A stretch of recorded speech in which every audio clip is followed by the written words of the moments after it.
In the name of Allah, the most compassionate, the most merciful, and may the peace and blessings of Allah be upon His last and beloved Messenger Muhammad, and may the peace and blessings of Allah be upon you all. The title of this presentation is, Does Satan affect some people and others not? Meaning, is the effect of Satan on us selective? So in this presentation, I will answer from the guidance of the last revelation of Allah God to be with the Quran. The big question, which is, does Satan affect some people and others they are immune from this effect? Are people like, some people are born that Satan can affect them and others he can't? Now, instead of going to conjecture and I guess this and I guess that, let's go to the Quran.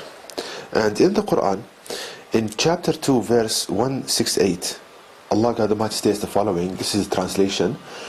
O people, eat of that which is lawful and good on the earth, and follow not the footsteps of Satan.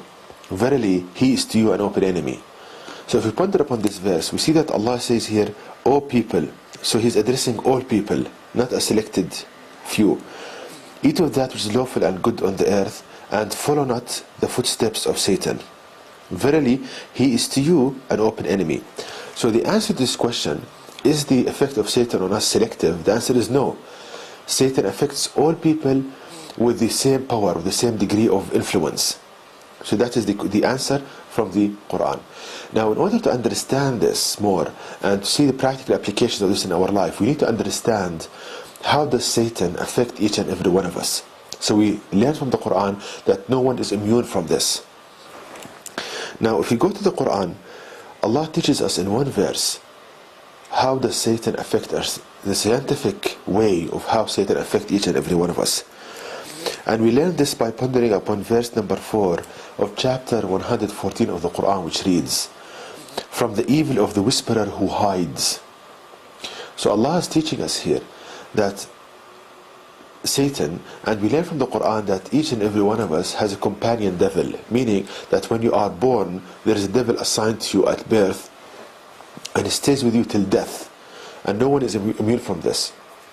Now, the way this companion devil, this Satan, affects you is that he whispers to you from the evil of the whisperer, meaning he talks to you like a person talking to you, but at the same time he hides from you, meaning he doesn't want you to feel his presence. So there's a question, how can my companion devil and the companion devil of every person speak to him and at the same time hide from him? The only way Satan can accomplish this is if he matches his voice with regard to tone, the languages you know, your style of speech, to the one you hear in your head. Every one of us, when you think quietly to yourself, you hear a voice in your head identical to the one you speak with. That's the voice of your own self. What Satan does, what companion devil does, he matches his voice. He makes his voice identical to the one you hear in your head. He makes it identical. And you hear ideas, they pop up in your mind, and you think that yourself is telling you this because the voice is identical, but actually it's your companion devil. And to understand this further, Allah in the Quran teaches us what kind of thoughts that Satan whispers to you with. And we learn this by pondering upon chapter 2 of the Quran, verse 169, which reads, He, i.e. Satan, commands you what is harmful, sinful, and to say about Allah God what you know not. So these are the types of thoughts that Satan whispers to you with. Ideas of harm. For example, thoughts come to your mind, they pop up into your mind, telling you, look, this life is boring. What is the purpose of this life? Why don't you end your life? You see something else on the other side. So he commands you what is harmful, to hurt yourself, also to hurt others. For example, you had an argument with someone. Satan comes to you with in your mind, telling you, look, that person insinuated this about your mother and about your sister. Why don't you go and hurt him? So Satan commands you what's harmful, to hurt yourself and others. What is sinful, perverted sexual ideas, they pop up in your mind all the time, and you think that my own self is like this, but actually it's your companion devil with a voice match the one you think with. He wants you to commit sinful acts because that will degrade your life so much and will put you in so much trouble. And also to say about Allah what you have no knowledge of.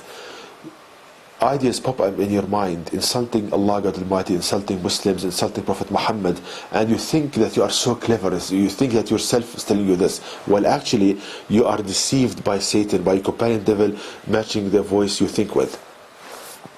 So I hope that's clear, and how Satan affects each and every one of us.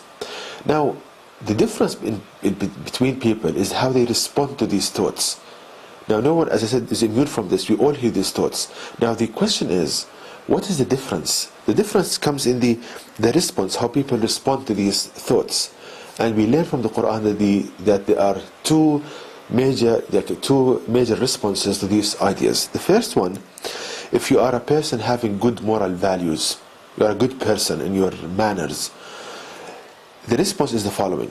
We learned from chapter 38, verse 41, which reads, "And remember our servant Ayub, Job, when he invoked his Lord, saying, Verily, Satan has touched me with distress and torment." So if we ponder upon the response of the Prophet of Allah God Almighty, Job, Ayub, he said, he described the effect of Satan, what Satan did to him. "Verily, Satan has touched me with distress and torment." Let me explain this. If you are a good person having good moral values, when you hear these perverted sexual ideas and fear of being unclean and all of this, you start to wrestle with these ideas. That I'm not like this. Why do I hear these thoughts? Are they true? Will Allah, God, forgive me or not? So you start wrestling with these ideas, and as a result you have mental pain and anguish. Again, if you are a person of the good moral values, you feel pain from the effect of Satan, mental pain, because you start wrestling with these ideas. So that is the response of people having good moral values. So if you start wrestling with these ideas, this means that you have good morals. You're a good person. Now, I'll come to teach you from the guidance of the Quran how to deal with these ideas in a minute, but I just want to show you the other kind of response. If you are a person having bad moral values, bad manners, then the way you respond to the thoughts of Satan is the following. And we learn from this from pondering upon verse 19 of chapter 58 of the Quran, which reads, "Satan has overpowered them, so he has made them forget the remembrance of Allah God. They are the party of Satan. Verily, it is the party of Satan that will be the losers." So, if you are a person with bad moral values, bad manners, what Satan will do to you, that he will overpower you, that will make you forget the remembrance of Allah God. Let me give you examples. A person with bad moral values, Satan comes to him with a voice match the one he thinks with, telling him, "Look, you have a rough day, so why don't you take a little bit of alcohol, drink a little bit just to relax." So that person agrees with Satan and drinks alcohol, which is something forbidden in the Quran, the last revelation of Allah God to people. Another example, he comes to a person in his mind telling him, "Look, you only live once. You're a young man, go and enjoy your life, go to a nightclub, do this and that. You're not harming anybody, you're just having fun." So a person with bad manners, bad moral values, he agrees with these thoughts. He's telling him to hurt himself and others, he does this. He's telling him to commit adultery, to fornicate, to insult Allah, to insult Prophet Muhammad, to insult Muslims. He agrees with this. So as a result, he doesn't feel pain from these thoughts of Satan, but he's deceived by Satan in making kind of committing sins, and Satan wants to drive him to hellfire step by step. So let me just summarize now. If you are a person with good moral values, you wrestle with these ideas. If you are a person with bad moral values, you are deceived by Satan in following harmful acts, hurting others, sinful acts, insulting religious values. Now, in the Quran, in the last revelation of Allah God to people, Allah teaches us how to deal with these thoughts.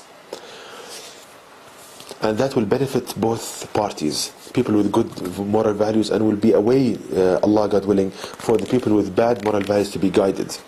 Now, the main way that we learn from the Quran how to deal with these ideas is that when an idea comes into your mind with a thought matching the ones you think with, the voice matching the one you think with, is to say, "I seek refuge with Allah God from Satan the accursed. Now, the reason we say this is not because it's something that will drive Satan away. No, is that when you say this, you remind yourself of the guidance you are hearing now from the Quran, that the thought I just experienced is not from myself, and it's not myself is like this. Allah will not judge me for this thought.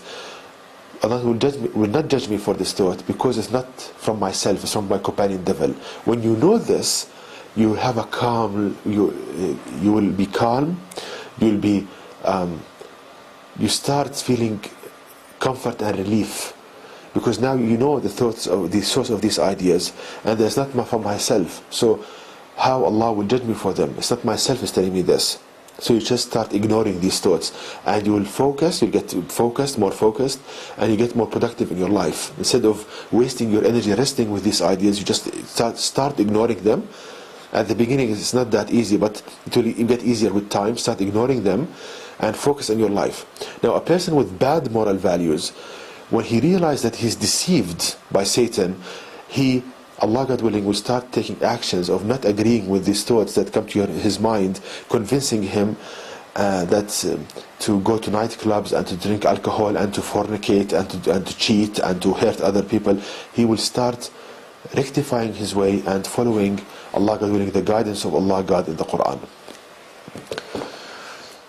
And to know more details about this topic, please visit my website at www.quran-miracle.com. This is the website, and you can email me at zaidquran@gmail.com, and may the peace and blessings of Allah be upon you all.